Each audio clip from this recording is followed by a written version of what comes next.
ప్రియమందులారా, ఈ 19వ కీర్తనలో 2 భాగాలుగా మనం విభజించవచ్చు. ఈ 14 వచనాలు 2 భాగాలుగా విభజిస్తాం.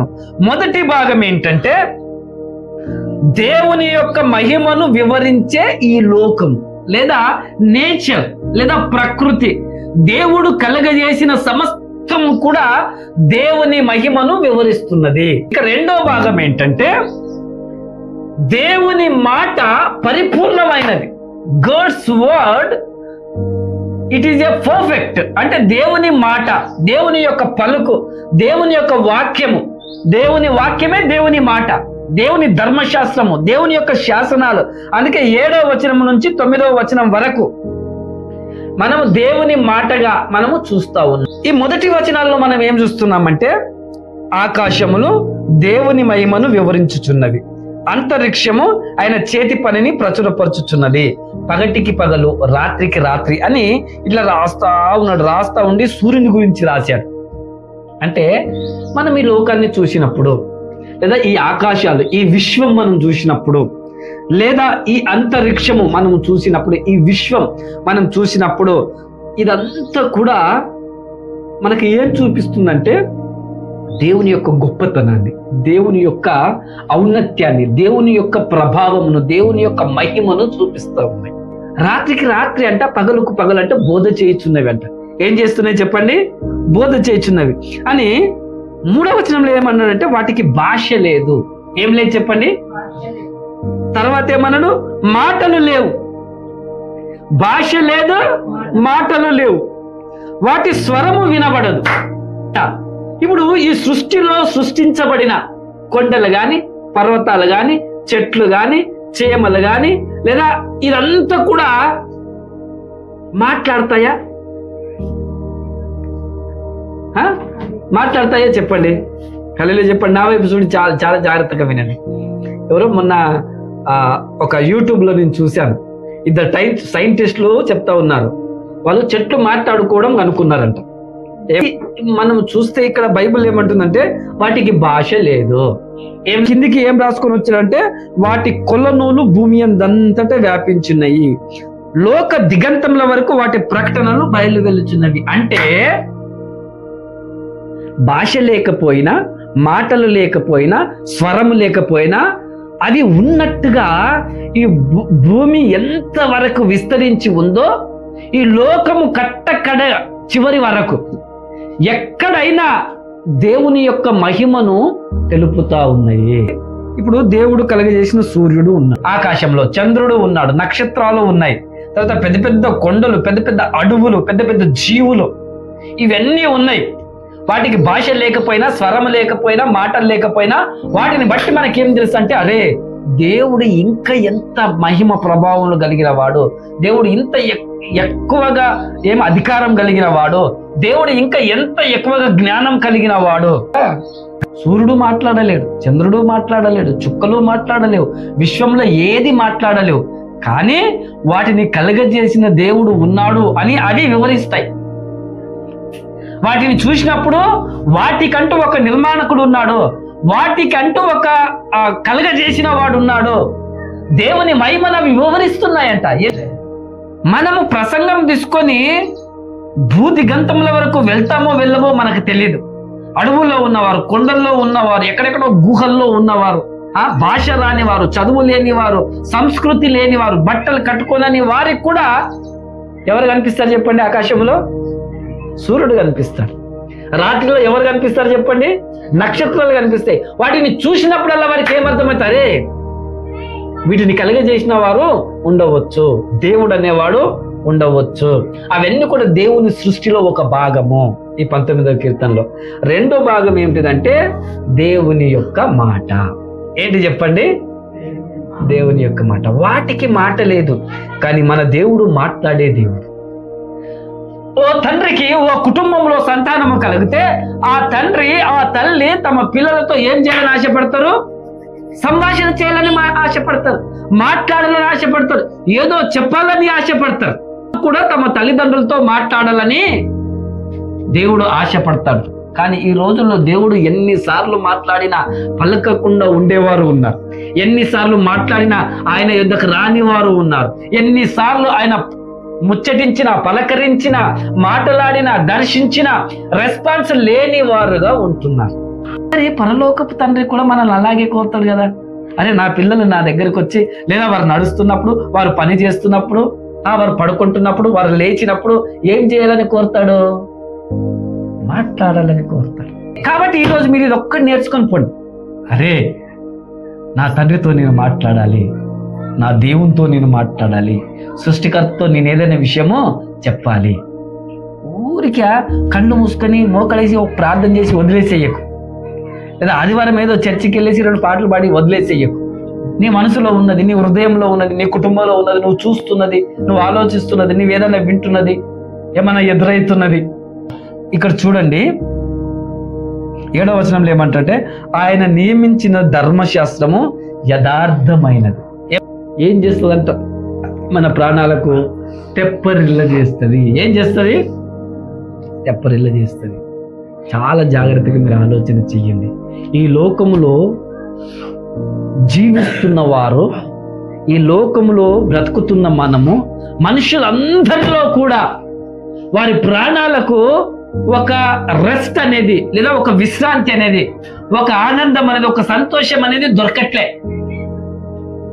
తెప్పరిల్లట్లే ప్రాణాలు. మన ప్రాణాలు ఎప్పుడు కూడా అలసిపోయినట్లుగానే ఉంటున్నాయి. మన ప్రాణాలు ఎప్పుడు కూడా సొమ్మసిల్లినట్లుగానే ఉంటున్నాయి. మన ప్రాణాలు ఎప్పుడు కూడా ఏదో ఒక ఆలోచనలతో కృంగిపోయినట్లుగానే ఉంటున్నాయి. ఎందుకంటే మనం ఎప్పుడు కూడా ఈ లోకపు వస్తువుల మీద, లోకపు యొక్క ధనము మీద, లోకపు యొక్క బలము మీద, లోకములో ఉన్న వాటిపై ఆధారపడతాము. కాబట్టి మనకు ప్రాణం తెప్పరిల్లట్లే, మనకు తృప్తి లేదు, మనకు ఆనందం లేదు, సాటిస్ఫాక్షన్ అనేది లేదు మనకు. అమ్మయ్యా చాలు ఇక అనే ఆలోచన హృదయము భూమి మీద ఎవరికి కూడా ఉండట్లేదు. ఉన్నదా ఎవరికైనా? మీకు ఎవరికైనా ఉన్నదా చెప్పండి. అమ్మయ్యా చాలరా బాబిగా, జీవితానికి ఇది చాలరా బాబు అన్నట్టుగా ఉన్నదా? లేదు. ఇక్కడ వాక్యం అంటుంది, యెహోవా నియమించిన ధర్మశాస్త్రము యథార్థమైనది. అది చాలా యథార్థమైనది. మనుషులలో యథార్థత లేకపోయినప్పటికీ, మనుషుల యొక్క మాటల పైన యథార్థత లేకపోయినప్పటికీ, మనుషులు మనకు చూపిస్తున్న ప్రేమలో యథార్థత లేకపోయినప్పటికీ, మనుషులు మనకు చేస్తున్న మేలులో యథార్థత లేకపోయినప్పటికీ, దేవుని ధర్మశాస్త్రము యథార్థమైనది కాబట్టి, అది యథార్థత కలిగినది కాబట్టి, ఆ ధర్మశాస్త్రము ద్వారా మన ప్రాణాలకు ఏం కలుగుతుంది చెప్పండి? తృప్తి కలుగుతుంది, తెప్పరిల్తాయి.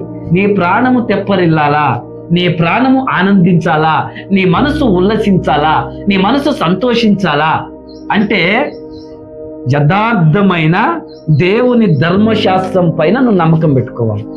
దేవుని ధర్మశాస్త్రం పైన నువ్వు ఆధారపడాలా. దేనిపైన ఆధారపడాలా?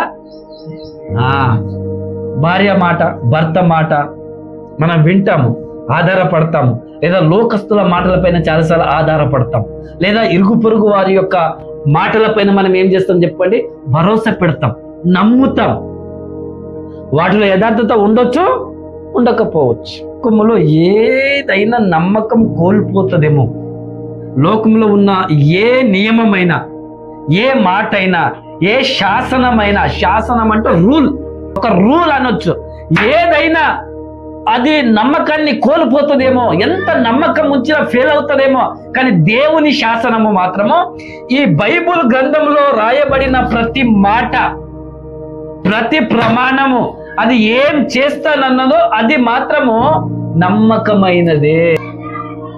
దేవుని ధర్మశాస్త్రము, శాసనము మనం ఎంత నమ్ముతున్నాం అనేది మనకు తెలిసి ఉండాలి. ఎలా నమ్ముతున్నామో, ఎక్కువ దేన్ని నమ్ముతాం మనం? మనకు అలవాటైన విషయాలు ఏంటంటే జస్ట్ మందిరానికి వెళ్ళి రావడం, ప్రార్థన చేసుకోవడం, పాటలు పాడడం, వాక్యం వినమే, అంతేగాని నమ్మే ధైర్యము, నమ్మే విశ్వాసము, నమ్మే మనస్సు మనకు చాలా సార్లు ఉంటుందా చెప్పండి? దేవుని వాక్యంలో నీకు ఇది జరుగుతుంది అంటే మనం ఎంత నమ్ముతాం? దేవుని వాక్యం నీ కుటుంబంలో ఇది చేయబోతున్నది అంటే మనం ఎంత నమ్ముతాం?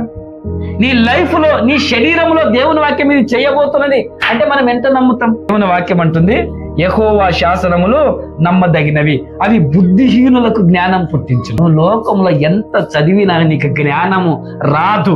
వచ్చిన లోక జ్ఞానం. అది ఏం జ్ఞానం చెప్పండి? బైబిల్లో రాయబడింది యాకోబు పత్రికలో, ఈ లోక జ్ఞానము వెర్రితో కూడినది, దయ్యముల జ్ఞానము. ఒక వ్యక్తికి, ఒక కుటుంబానికి, ఒక భార్యకు, ఒక భర్తకు, ఒక యవన బిడ్డలకి, లేదా స్త్రీకి, పురుషునికి, లేదా ఈ చిన్న బిడ్డలకి, ఈ లోకంలో ఉన్న మనందరికీ కూడా ఒక బుద్ధిహీనత నుండి లేదా ఒక లోకములో నుండి వెలుగులోనికి తెచ్చేది ఏదంటే దేవుని యొక్క ధర్మశాస్త్రమే. చెప్పండి, మనకు జ్ఞానము కలిగించేది లేదా మనకు బుద్ధి దయచేసేది, బుద్ధి పుట్టించేది దేవుని యొక్క వాక్యమే.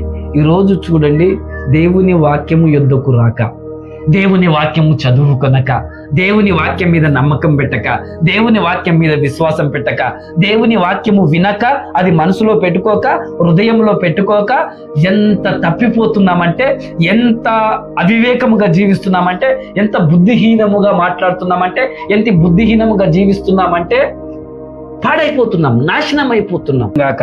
ఇంకా ఏం రాబడిందంటే, యెహోవా ఉపదేశములు నిర్దోషమైనవి. దోషము లేదు దాంట్లో, ఎలాంటి పొరపాటు లేదు దాంట్లో, ఎలాంటి తప్పిదమో లేదు దాంట్లో. దేవుని వాక్యములో ఎలాంటి మచ్చ లేదు, ఎలాంటి చీకటి లేదు. తప్పు పట్టాలని, పొరపాట్లు చూడాలి బైబిల్లోని అనేక మంది ఎంత ప్రయత్నాలు చేసినా వారు ఏ ఆలోచన చదువుతున్నారో ఆలోచనలు వస్తున్నాయి. కానీ నేను సరిచేయబడాలి, నా మాట సరిగా అవ్వాలి, నా లైఫ్ సరిగా అవ్వాలి, నాలో ఉన్న దోషము పోవాలి, నాలో ఉన్న కల్మషము పోవాలి, నాలో ఉన్న బుద్ధిహీనత పోవాలి, నాలో ఉన్న చెడు బయటికి పోవాలి అని అంటే నేను దేవుని వాక్యం చాలా జాగ్రత్తగా చదువుకోవాలి, ఇవి నిర్దోషమైనవి అనే ఆలోచన ప్రజలలో ఉండట్లేదు. అవి హృదయమును సంతోషపరచును. ఏం పరిస్థితి అంటే చెప్పండి? హృదయమును సంతోషపరుస్తాయి. క్రైస్తవులు అనగానే తెల్ల బట్టలు వేసుకునేవారు, క్రైస్తవులు అనగానే ఆదివారం సంకల బైబుల్ పెట్టుకొని చర్చికి పోయేవారు, క్రైస్తవులు అనగానే ఒక పద్ధతి, ఒక ఆచారం చేసేవారని కాదు. మనము ఒక గీతలో నుంచి, ఒక లిమిట్లో నుంచి బయటికి వద్దాం. ఈరోజు మనం ఏర్పాటు చేసుకున్న ఆచారంలో నుంచి బయటికి వద్దాం. ఈరోజు దేవుని వాక్యం ఏమంటుందంటే, ఆయన ఉపదేశం నిర్దోషమైనది, అవి హృదయానికి సంతోషపరుస్తాయి. నీ హృదయము సంతోషంలో ఉన్నదా? సంతోషపడుతున్నావా? నువ్వు క్రైస్తవుడవైనందుకు, దేవుని వాక్యం వినే ఒక దేవుని బిడ్డవైనందుకు, దేవుని వాక్యం నీ మనసులో, హృదయంలో దాచుకున్న వ్యక్తివైనందుకు. అంటే ఇదొక లోకానికి మనం చూపించే ఆచారం కాదు, ఒక సంప్రదాయం కాదు. ఇది మన హృదయానికి సంబంధించినది, మన మనసుకు సంబంధించినది, మన జీవితానికి సంబంధించినది. ఇతరుల వలె నేను కాదు. నా హృదయం ఎంత హ్యాపీగా ఉన్నదో తెలుసా? ఏది బండి ఉన్నందుకు కాదు, పైసలు వచ్చినందుకు కాదు, ఉద్యోగం వచ్చినందుకు కాదు. ఆ సంతోషం లోకానుసారంగా మనకు ఎలాగో ఉంటది. కానీ నిర్దోషమైన దేవుని వాక్యమును బట్టి మన హృదయం ఏమవ్వాలా? సంతోషం అవ్వాలి. కుటుంబము సంతోషంగా ఉండాలి, భార్య సంతోషంగా ఉండాలి, పిల్లలు సంతోషంగా ఉండాలి, భర్త సంతోషంగా ఉండాలని వారి కొరకు ఏమేమో చేస్తాం. ఎంత చేసినా, ఎంత సాధించినా, ఎంత సంపాదించినా ఎప్పుడో ఒకసారి ఎక్కడో అక్కడ ఏదో విధంగా మన కుటుంబంలోనికి, మనలోనికి సంతోషము లేని క్షణాలే వస్తూ ఉంటాయి, సంతోషము లేని దినాలే ఎక్కువగా ఉంటాయి, సంతోషము లేని జీవితమే ఎక్కువగా ఉంటుంది. ప్రాణానికి ఏమాత్రం కూడా సుఖం ఉండదు. ఎప్పుడు బేచన్ టెన్షన్ పర్షన్ ఏముంటుంది చెప్పండి? అలాగుంటది. తర్వాత కింద ఏం చేసి, ధర్మము నిర్మలమైనది, అది కన్నులకు వెలిగించును. మనుషులు కూడా చాలా ధర్మాలు ఏర్పాటు చేశారు లోకంలో. ఏం ఏర్పాటు చేశారు? ధర్మం అంటే ఏంటిది? న్యాయము లేదా నియమము లేదా రూల్ లేదా పద్ధతి లేదా ఒక సిస్టమ్. చాలా మంది చాలా పద్ధతులు, చాలా సిస్టాలు ఏర్పాటు చేస్తారు. ఈ లోకంలో ఉన్న పద్ధతుల కంటే, లోకంలో ఉన్న ధర్మము కంటే, మనుషులు ఏర్పరచుకున్న ధర్మము కంటే, న్యాయము కంటే, నియమము కంటే యెహోవా ఏర్పరిచిన ధర్మము అంటే ఆయన ఒక ధర్మం ఏర్పరిచారు. అంటే వాక్యానుసారమైన సిస్టమ్ని ఏర్పరిచారు. ఇది నిర్మలమైనది. యెహోవా ధర్మశాస్త్రము నీ కన్నులకు వెలిగిస్తుంది. అంటే నువ్వు ఏ ప్రయాణంలో ప్రయాణం చేయాలి, ఎవరితో ఎలా జీవించాలి, ఈ లోకంలో నువ్వు ఎలా మసులుకోవాలి, ఎలా నీ లైఫ్ని ముందుకు తీసుకువెళ్ళాలి, ఎలా మాట్లాడాలని అది నీకు నేర్పిస్తుంది. ఎలా అని రాసి 10వ వచనం ఏంటంటే బంగారము కంటెను విస్తారమైన బేలిమి బంగారం కంటెను కోరదగినది. దేవుని మాటను కోరుకుంటున్నారా? దేవుని వాక్యము కోరుకుంటున్నారా? దేవునిలో జీవితము కోరుకుంటున్నారా? లేదా లోకములో ఉన్న వాటిని మీరు కోరుకుంటున్నారా? చాలా సార్లు క్రైస్తవులు మనబడే మనము కూడా లేదా లోకస్తులు కూడా దేన్ని కోరేవారుగా ఉంటారంటే భౌతిక సంబంధమైన వాటినే కోరేవారుగా ఉంటారు. వాక్యము కంటే అవే ఎక్కువగా కనిపిస్తాయి. ఏవి ఎక్కువగా కనిపిస్తాయి? లోకములో ఉన్నవే ఎక్కువగా కనిపిస్తాయి. దేవుని వాక్యం అక్కడ తక్కువగా కనిపిస్తుంది. చేశారా? మీకు ఏది ఎక్కువ? పైసలు ఎక్కువనా? ఉద్యోగం ఎక్కువనా? పనులు ఎక్కువనా? దేవుని వాక్యం ఎక్కువనా? దేవుని వాక్యమే మేనా లేదా లోకంలో ఉన్నవి మేనా? ఎంత చక్కగా రాశాడు దావీదు. లోకాన్ని సృష్టి గురించి రాస్తూ దేవుని వాక్యం గురించి రాస్తూ ఆ వాక్యం ఎలాగున్నదో తెలుసా నాకు ఈరోజు? దేవుని వాక్యము బంగారం కంటే విస్తారమైన మేలిమి బంగారం కంటే మనిషి కోరుకోవలసినది దేవుని వాక్యమే. మనిషి ఆశించవలసినది దేవుని మార్గమే. దేవుడు నమ్మదగినది దేవుని యొక్క ధర్మశాస్త్రమే. ఎక్కడ ఏమి ఎంత నిర్లక్ష్యత్వనము, ఎంత అవివేకతనము మనకి. చాలా మంది అంటే వాళ్ళకు దేవుని వాక్యము కంటే, దేవుని మార్గము కంటే, దేవుని పద్ధతుల కంటే, దేవునిలో జీవితం కంటే లోకంలో ఉన్నవే వాళ్ళకి ఎక్కువగా కనిపిస్తాయి. వాటినే ఎక్కువ కోరుకుంటారు, వాటినే ఎక్కువగా ఆశిస్తారు, వాటినే ఎక్కువగా ప్రేమిస్తారు, వాటినే ఎక్కువగా పొందుకోవడానికి ప్రయాసపడతారు, చెమట గారుస్తారు, 24 గంటలు కష్టపడతారు వాటి కొరకి. నేను ధ్యానం చేసింది, ప్రిపేర్ అయింది ఈ మాట అనే దాని గురించే. అసలు వాక్యము లేదా దేవుని యొక్క ఉపదేశాలు, ధర్మశాస్త్రము, శాసనాలు కొన్ని మీకు చెప్తాను. సాధారణంగా మానవుల యొక్క మాటలు ఎలాగుంటాయి, మానవుల యొక్క పలుకు ఎలాగుంటది, మానవుల యొక్క పెదవులు దేన్ని ఉచ్చరిస్తాయి, మానవుల యొక్క నాలుక ఏమేమి మాట్లాడుతుందో వాక్యములో చాలా రాయబడి ఉన్నాయి. అయితే 1-2 పుస్తకాలలో కొన్ని మాటలు మీకు. సామెతలు 4వ అధ్యాయము 24వ వచనం రాసుకునేవారు రాసుకోవచ్చు. మూర్ఖపు మాటలు నోటికి రానియకము, పెదవుల నుండి కుటిలమైన మాటలు రానియకము. వాక్యంలో ఏం రాశాడంటే నీ నోటికి మూర్ఖపు మాటలు రానియకు, నీ పెదవుల నుండి కుటిలమైన మాటలు రానియకు. లోకస్తుల గురించి కాదు నేను మాట్లాడుతున్నది, ఇక్కడ కూర్చున్న మన గురించి నేను మాట్లాడుతున్నా. దేవుని పిల్లలైన మీ గురించి దేవుడు మాట్లాడుతూ ఉన్నాడు. భక్తులైన మన గురించి దేవుడు మాట్లాడుతున్నాడు. విశ్వాసులైన మన గురించి దేవుడు మాట్లాడుతూ ఉన్నాడు. మనము దేవుణ్ణి విశ్వసించిన వారిగా, దేవుని నమ్మిన వారముగా, ఒక క్రైస్తవులముగా, నిజ దేవుని పిల్లలుగా మన మాటలు ఎలాగుండాలి అనేది ఇక్కడ దేవుని వాక్యంలో మనము చూస్తున్నాం. మన నోటికి ఏం రానియొద్దంట? మూర్ఖపు మాటలు రానియకూడదు.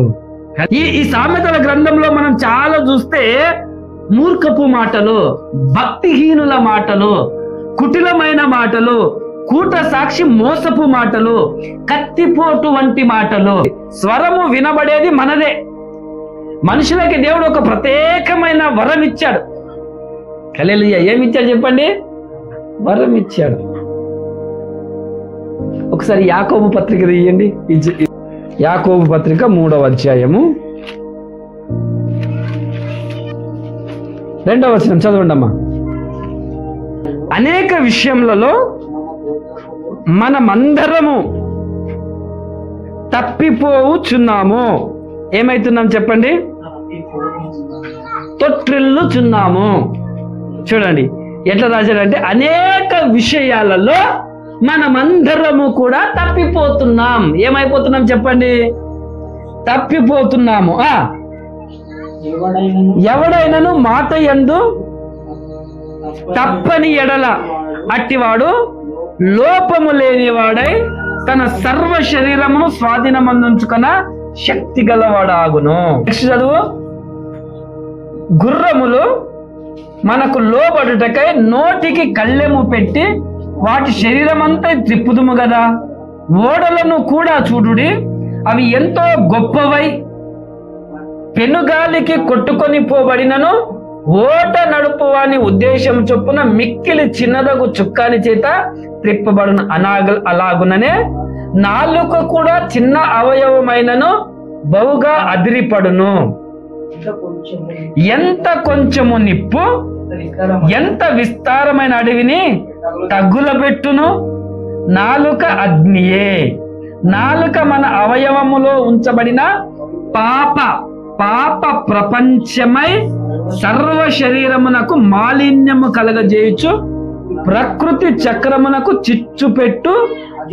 చిచ్చుపెట్టును. అది నరకము చేత చిచ్చుపెట్టును. ఏం చెప్తున్నదంటే ఈ వాక్యము, అసలు ఈ భూమి మీద ఇన్ని గొడవలు, ఈ భూమి మీద ఇంత ఘోరము, ఇంత చెడు, ఇంత పాపము, ఇంత మలినము, ఇంత మురికి నిండిపోవడానికి కారణం ఏంటిదంటే మన నోటిలో ఉన్న నాలుక. ఆ నాలుక ద్వారా వచ్చే మాట. అది కదా చిన్న అవయవం. ఇంత పెద్ద శరీరంలో నాలుక చిన్నదే కదా. చేతుల కంటే, కాళ్ళ కంటే, మన యొక్క తల కంటే, మన శరీరం కంటే రాస్తూ నాలుక కూడా అంతే, నీ మాట కూడా అంతే. నీ నోట్లో నుంచి బయటికి వచ్చే మాట, నీ పెదవుల నుంచి బయటికి వచ్చే మాట మూర్ఖపు మాటనా, కఠోరమైన మాటనా, కపటమైన మాటనా, ఎగతాళి మాటనా, ఎలాంటి మాటలు? కత్తిపోటు వంటి మాటలు. అవి ఏం చేస్తున్నాయి? అవి అంటే చిచ్చు పెడతాయి. ఏం పెడతాయి చెప్పండి? నాశనములోనికి తీస్తుంది. నీ మాట నాశనానికి దారి తీస్తుంది.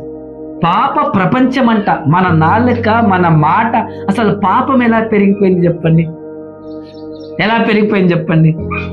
హల్లెలూయా.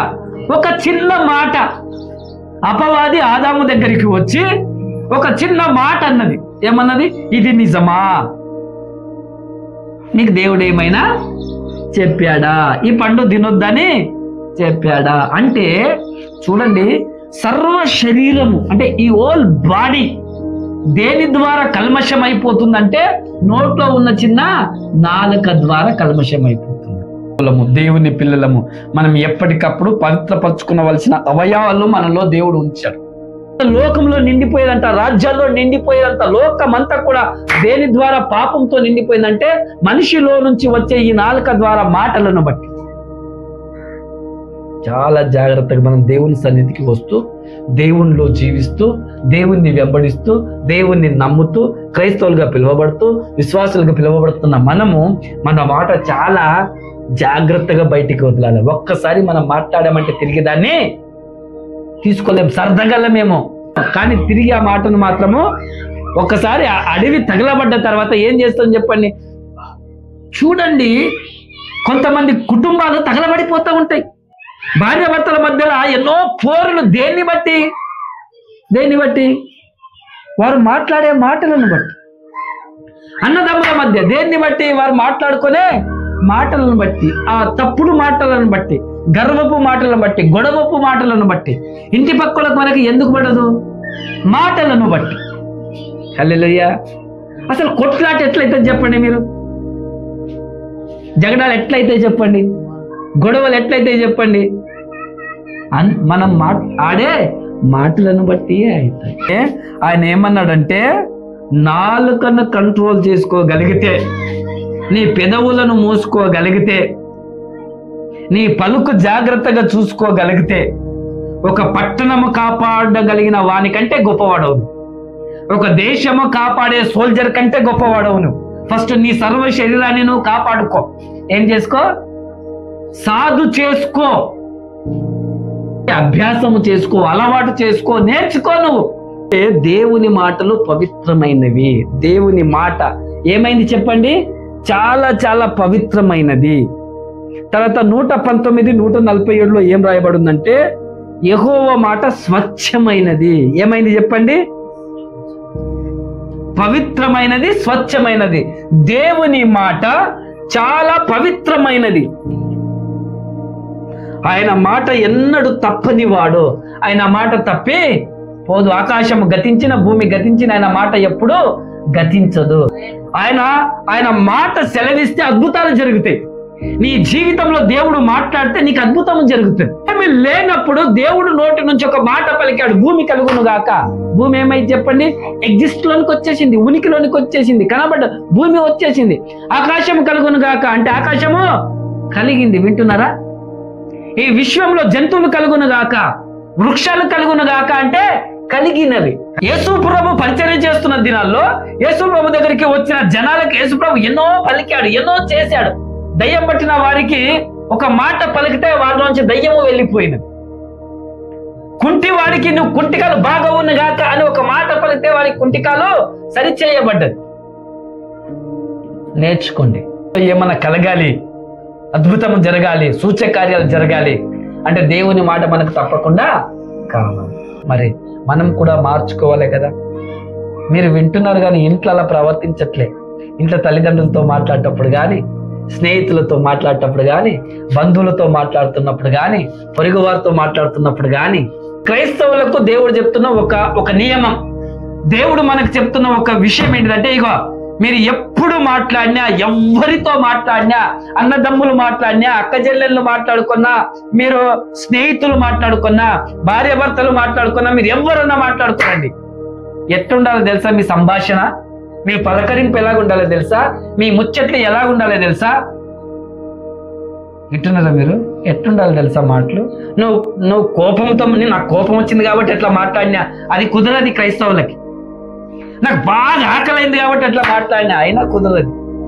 నాకు బాగా దుఃఖం వచ్చింది కాబట్టి నేను మాట్లాడినా అయినా కుదరదు. ఏమన్నా మరి నీ మాట ఎలా ఉండాలో తెలుసా? ఉప్పు వేసినట్టుగా ఉండాలా. ఎట్లుండాలి చెప్పండి? రుచిగా ఉండాలి నీ మాట. ఒకరితో రుచిగా మాట్లాడి ఒకరితో చేదుగా మాట్లాడతావు. ఎట్లా మాట్లాడతావు? చేదుగా మాట్లాడతావు. ఒకరితో మంచిగా మాట్లాడతావు, ఒకరితో చెడ్డగా మాట్లాడతావు. ఒకరితో ప్రేమగా మాట్లాడతావు, ఇంకొకరితో ద్వేషంతో మాట్లాడతావు. ఒకరిని హెచ్చించేదిగా మాట్లాడతావు, ఒకరితో తగ్గించేదిగా మాట్లాడతావు. ఒకరినేమో ఏమంటారు, నెత్తి మీద పెట్టుకున్నట్లుగా మాట్లాడతావు, ఇంకొకరినేమో కాడకాడ పెట్టినట్లుగా మాట్లాడతావు. ఎగతాళి చేసినట్లుగా మాట్లాడతావు, అవమానపరిచినట్లుగా మాట్లాడతావు. అట్లా కుదరదు. క్రైస్తవులకు కుదరది, దేవుని పిల్లలకు కుదరది. మీరు ఎలా మాట్లాడాలి? ఉప్పు వేసినప్పుడు ఎల్లప్పుడు రుచిగా మాట్లాడాలా, కృపా సహితముగా నువ్వు ఉండనీయుడి. ఇక్కడ చూడండి ఎట్లా రాశాడు ఆ భక్తుడు. ఉప్పు వేసినట్లా మాట్లాడాలంట. వింటున్నారా? రుచిగా మాట్లాడాలంట. తర్వాత ఏమన్నాడు? కృపా సహితము. కృప అంటే ఏంటిదో తెలుసా? ఎప్పుడు క్షమించేదిగా. ఎట్లా చెప్పండి? క్షమించేదిగా, అవకాశం ఇచ్చేటట్లుగా మాట్లాడాలి. యేసయ్య కృప మనకు క్షమించలేదా? యేసయ్య మనల్ని తట్టుకోలేదా, తాళుకోలేదా, ఓపుకోలేదా? అంటే నీవు తగ్గించుకునేటట్లుగా మాట్లాడాలి. కృపా సహితమైన మాట, గ్రేషియస్ వర్డ్. అంటే నీ మాటలో వారికి ఏ పుట్టాలే? కనికరం కలగాలి వారికి. నువ్వు ఎవరితో మాట్లాడుతున్నావో, ఎందుకు మాట్లాడుతున్నావో, ఎప్పుడు మాట్లాడుతున్నావో, ఏ విషయంలో నువ్వు మాట్లాడినా వారికి నీ మాటల్లో ఏం దొరకాలా? ఒక ఆదరణ దొరకాల, ఒక భరోసా దొరకాలి. వారికి ఏం దొరకాలి? వారికి ఒక నెమ్మది దొరకాలి, ఒక ఆదరణ దొరకాలి, వారికి ఒక ధైర్యము దొరకాలి అవతల వ్యక్తులకు. మరి మీరు ఆలోచించేయండి. ఇప్పుడు బైబిల్ గ్రంథంలో రాసినట్టుగా మనం దేవుని పిల్లలమే కదా. చాలా సంవత్సరాల నుంచి మనం పండుగలు చేస్తున్నాం కదా.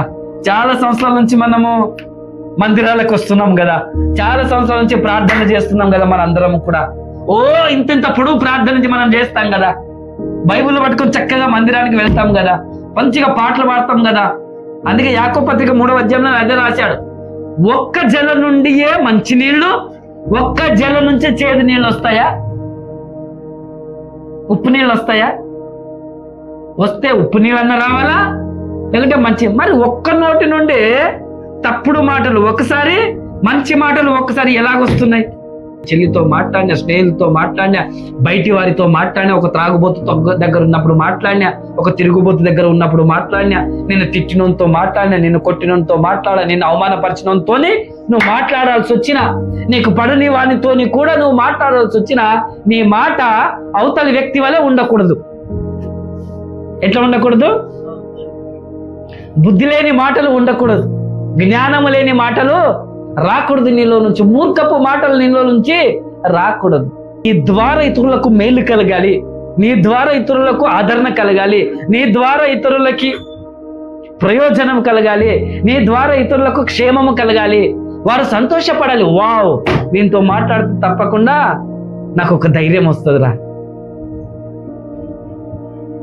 నీ గురించి దేవుని దృష్టిలో దేవుడు మెచ్చుకునే మాట నీ లోపల ఉండాలి. నీకు దేవుడు దీవెనిచ్చినట్లుగా నువ్వు మాట్లాడాలి. అంతేనా కదా? వాడు మాట్లాడితే ఎంత మంచి మాట మాట్లాడతాడో తెలుసా? వాని మాట ఎంత రుచిగా ఉంటుందో తెలుసా? ఉప్పు వేసినట్లుగా ఉంటుంది. వాడు మాట్లాడితే నిజం ఉంటుంది, వాడు మాట్లాడితే ఖచ్చితత్వము ఉంటుంది. నీ మాట వినడానికి, నీ మాటలు పాటించడానికి అవతల వాళ్ళకు ఏముండాలో ఒక అవకాశం అనేది ఉండాలి.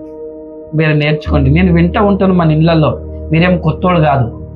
మనము కూర్చున్నప్పుడు, ఇంట్లో మాట్లాడుకునేటప్పుడు, మీరు తిరిగేటప్పుడు, చేసేటప్పుడు అన్ని విధాలుగా మనం వచ్చి నేర్చుకోవాలి. మనం ఏదో ఒకటి ఇక్కడ నుంచి పొందుకొని వెళ్ళాలి, ఏదో ఒకటి రిసీవ్ చేసుకొని పోవాలి. మనం అట్లనే దేవుని మాటలు కూడా నేర్చుకొని, దేవుని వాక్యం కూడా పొందుకొని, దేవుని దీవెనలో కూడా పొందుకొని, అమ్మయ్యా ఈరోజు నేను కొంచెం ఈ విషయంలో నేను మారినా, ఈ విషయంలో నేను సరి అయినా, ఈ విషయంలో నేను ఒక కొత్తది నేర్చుకున్నా, కొత్త ప్రయాణం చేస్తున్నా, కొత్త మార్గంలో నేను ప్రయాణం చేస్తున్నా, ఒక నూతనమైంది నేను చేస్తున్నా. దేవుని వాక్యంలో విస్తారమైన ఏమున్నా చెప్పండి, విస్తారమైన విషయాలు ఉన్నాయి, విస్తారమైన మ్యాటర్ ఉంది దీంట్లో. దీంట్లో ఎంతో సత్యం ఉంది, దీంట్లో ఎంతో ధనం ఉన్నది. దీనిలో మనం నేర్చుకోవలసింది, మనం పొందుకోవలసినది, మనం భుజించవలసింది ఎంతో ఉన్నది. ప్రతి విషయము, ప్రతిదీ పరలోకంలో లెక్క చేయబడుతుంది, రాయబడుతూ ఉంటది. ప్రతిదీ దేవుడు ఏం చేస్తాడు చెప్పండి? కౌంట్ చేస్తాడు. మీరు ఏం చేస్తున్నారు అసలు?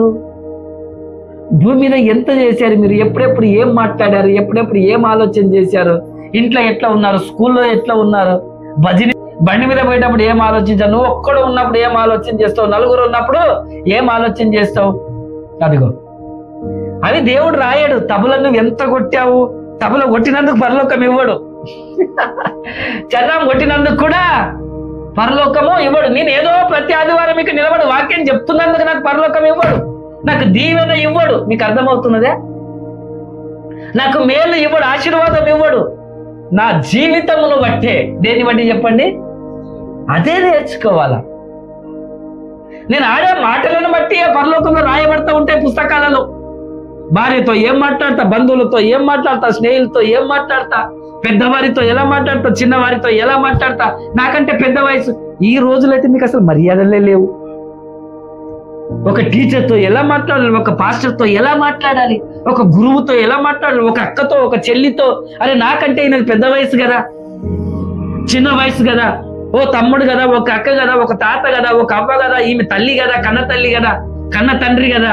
వాళ్ళు చదువుకోలేకపోయిండొచ్చు, వాళ్ళకి జ్ఞానం లేకపోయిండొచ్చు, వాళ్ళకు మనంత తెలివి లేకపోయిండొచ్చు, మనంత అందం లేకపోయిండొచ్చు, మనంత డబ్బు వాళ్ళ దగ్గర లేకపోయిండొచ్చు. అయినా కానీ దేవుడు వాటిని చూడడు. నీ మాట దేవుని లెక్కలోనికి వస్తుంది, నీ ప్రవర్తన దేవుని లెక్కలోనికి వస్తుంది. నువ్వు బుల్లెట్ మీద తిరగానే, కార్లో తిరగానే, నువ్వు పెద్ద బంగ్లా కట్టగానే దేవుడు నీకేమన్నా ఏమంటారు ఆఫర్ ఇయ్యడు. దేవుని వాక్యము మారిపోదు. దాన్ని బట్టి దేవుడు పెట్టిన నియమమే దేవుడు ఫాలో అవుతాడు. దేవుడు ఫాలో అవుతాడు. నువ్వు దేవుని వాక్యం ఫాలో అవ్వాలి, కానీ దేవుని వాక్యం నిన్ను ఫాలో అవ్వదు. అది నేర్చుకో. రే వాడు ఎంత చక్కగా మాట్లాడతాడు, వాడు ఎంత చక్కగా పలకరిస్తాడు, వాడి మాట ఎంత బాగుంటుందో తెలుసా? వాడు పెద్దవారికి ఎంత గౌరవిస్తాడో తెలుసా? పెద్దలంటే ఎంత మర్యాదను తెలుసా? ఎంత ప్రేమిస్తాడో తెలుసా? ఒక్కసారి కూడా నా మాట కాదనిలే, ఒక్కసారి కూడా చీదరించుకోలే, ఒక్కసారి కూడా వాడు నేర్చుకోవాలి. ఏ వయసులో ఉన్నవారైనా నేర్చుకోవాలి. పిల్లలకి అంటున్నానని కాదు, లేదా పెద్దవాళ్ళకి అంటున్నానని కాదు, లేదా వృద్ధాప్యంలోనికి కూడా పోయిన వారికి అంటున్నామని కానీ అందరము నేర్చుకోవాలి. దేవుని వాక్యము అందరికీ. హల్లెలూయా. అన్ని విషయాల్లో సరి చేసేది దేవుని వాక్యమే. కాబట్టి మన పలుకు ఈరోజు ఇది ఒక్క మాట చాలు మనకి. మన మాట ఉప్పు వేసినట్లుగా ఉండాలి. ఎవరితో మాట్లాడినా, రుచిగా ఉండాలి, కృపా సహితముగా ఉండాలి. జంతువులు స్వరం మనకు వినబడదు, ఈ గోడల స్వరం మనకు వినబడదు, మేఘాల స్వరం మనకు వినబడదు, ఏవి మాట్లాడలేవు. మాట్లాడుకుంటాయో మాట్లాడుకోలేదో వాటిని బట్టి ఏం కాదు. కానీ నువ్వు ఆడే మాటలను బట్టి ఒకరి జీవితం నాశనం అన్న అవుతుంది, ఒకరి జీవితం మంచిగానన్నా అవుతుంది. నువ్వు పలికే పలుకును బట్టి, నువ్వు చేసే సంభాషణను బట్టి. అందుకే దావీదు ఏం రాశాడు చివరికి? దేవా, నా నోటి మాట, నా హృదయ ధ్యానము నీ దృష్టికి అంగీకారములగునుగాక. హృదయంలో ఏమేమి ఆలోచిస్తున్నారో, మీరు ఏమేమి మాట్లాడుతున్నారో దేవుని దృష్టిలో అది ఎట్లుండాలా? దేవుడు మెచ్చేటట్లుగా ఉండాలి. Yes my son, my daughter, నా పిల్లలు నిజంగా నా పిల్లల్లాగానే మాట్లాడుతున్నారు. దేవుడు ఎప్పుడన్నా ఎవరినన్నా కించపరిచేటట్లుగా, అవమానపరిచేటట్లుగా, దూషించేటట్లుగా మాట్లాడతాడా దేవుడు? ఆయన మాట మనకు చాలు, ఆయన తోడు మనకు చాలు, ఆయన నీడ మనకు చాలు. మన మాట కూడా అలాగే ఉండాలి.